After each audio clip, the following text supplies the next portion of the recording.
এতিয়া বিটিআৰ অঞ্চলত অকল দাঁতগেৰে হাতীচাৰ নহয়, চুকে কোণে এটা ভাল ডাঙৰ এটা জোৱাৰ আহিছে যে পৰিৱৰ্তনৰ জোৱাৰ। এইবাৰ আমাৰ অসমত যি এটা পৰিৱেশ সৃষ্টি হৈছে, এইটো ভাৰতৰ অইন ৰাজ্যবিলাকতো হৈছে।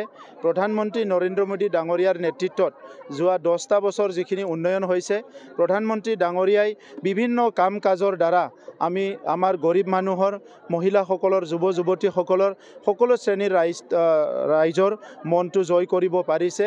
আমাৰ মুখ্যমন্ত্ৰী ডাঙৰীয়াই অসমৰ সকলো ৰাইজৰ মন জয় কৰিব পাৰিছে।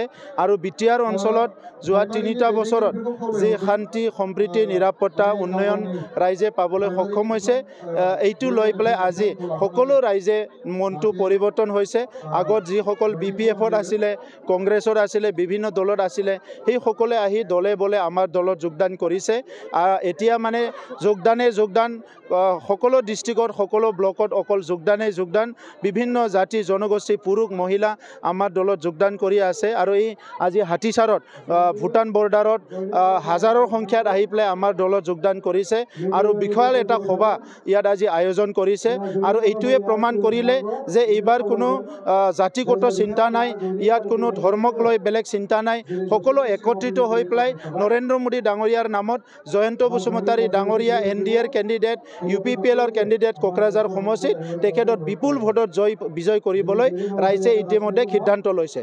10টা বছৰে কিন্তু দেখা যে মানে যেটো বাতি হৈছে 10টা বছৰে তেখেতে মানে BTC বাকিৰ লগত মানে প্ৰতাৰণা কৰিলে। হাগ্ৰামা মহিলাৰী ডাঙৰীয়াৰ ভুল নীতিৰ কাৰণে যোৱা 10টা বছৰ তেনেকুৱা এটা পৰিৱেশ আহিছিলে, কিন্তু এতিয়া আৰু এই পৰিৱেশ নাহে। নৱশৰণীয়া ডাঙৰীয়াই কি কৰিছে, কি কৰা নাই, এইটো হাইকোৰ্টে ইতিমধ্যে কৈ দিছে। আৰু হাইকোৰ্টে সিদ্ধান্ত মতেহে তেখেতৰ পৰৱৰ্তী একশ্যনটো হ'ব, কি হ'ব, এইটো চবে দেখিবলৈ পাব। আমাৰ কথা হৈছে সকলো জাতি জনগোষ্ঠী, সকলো ধৰ্ম এতিয়া বিটিআৰত একত্ৰিত হৈছে। ইয়াত কোনো অশান্তি নাই, ইয়াত কোনো হিংসা নাই, ইয়াত ভাল এটা পৰিৱেশ আহিছে। আৰু সকলো লগ লাগি আমি এটা সুন্দৰ বিটিআৰ, শান্তিৰ বিটিআৰ আৰু প্ৰগতিৰ বিটিআৰ গঢ়িবলৈ গৈ আছোঁ।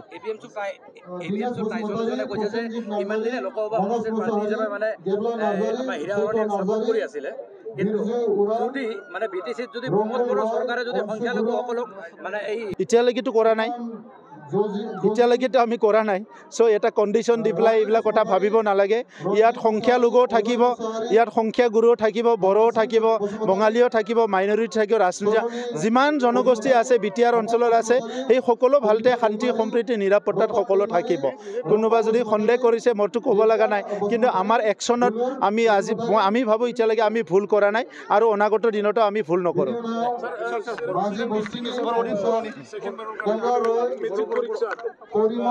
মই চিৰাং ডিষ্ট্ৰিক্টে অসমৰ ভিতৰত মেট্ৰিক পৰীক্ষাত দ্বিতীয়বাৰৰ কাৰণে টপ কৰিলে। ইয়াৰ কাৰণে চিৰাং ডিষ্ট্ৰিক্ট এডমিনিষ্ট্ৰেশ্যন, চিৰাং ডিষ্ট্ৰিক্টৰ আমাৰ শিক্ষা বিভাগৰ বিষয়াসকল, শিক্ষাগুৰুসকল, অভিভাৱকসকল, ছাত্ৰ ছাত্ৰী সকলোকে মই কংগ্ৰেচুলেশ্যন জনাইছোঁ।